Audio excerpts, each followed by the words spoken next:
കരേവാസ് കാശ്മീർ താഴ്വരയിൽ ഹിമാനികൾ നിക്ഷേപിക്കുന്ന അവസാദങ്ങളാണ് കരേവാസ്.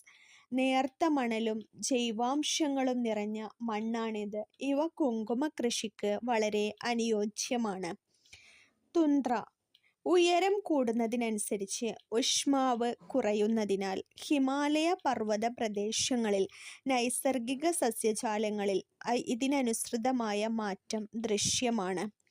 ഉയരത്തിനനുസരിച്ച് നിത്യഹരിത വനങ്ങൾ മുതൽ ശൈത്യമേഖല സസ്യജാലങ്ങളായ തുന്ദ്ര വരെയുള്ള സസ്യജാലങ്ങൾ ഹിമാലയ നിരകളിൽ കാണാവുന്നതാണ്.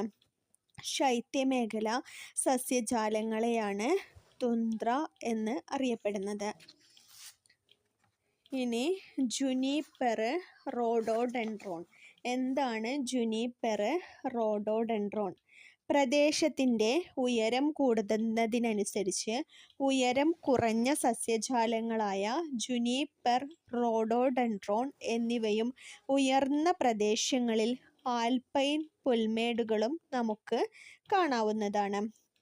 ഹിമാലയത്തിൻ്റെ ഭാഗങ്ങളിൽ പ്രദേശത്തിൻ്റെ ഉയരം കൂടുന്നതിനനുസരിച്ച് ഉയരം കുറഞ്ഞ സസ്യജാലങ്ങളായ ജുനിപ്പെർ, റോഡോഡെൻഡ്രോൺ എന്നിവയൊക്കെയാണ് ഹിമാലയത്തിൻ്റെ ഭാഗങ്ങളിൽ കാണപ്പെടുന്ന സസ്യങ്ങൾ.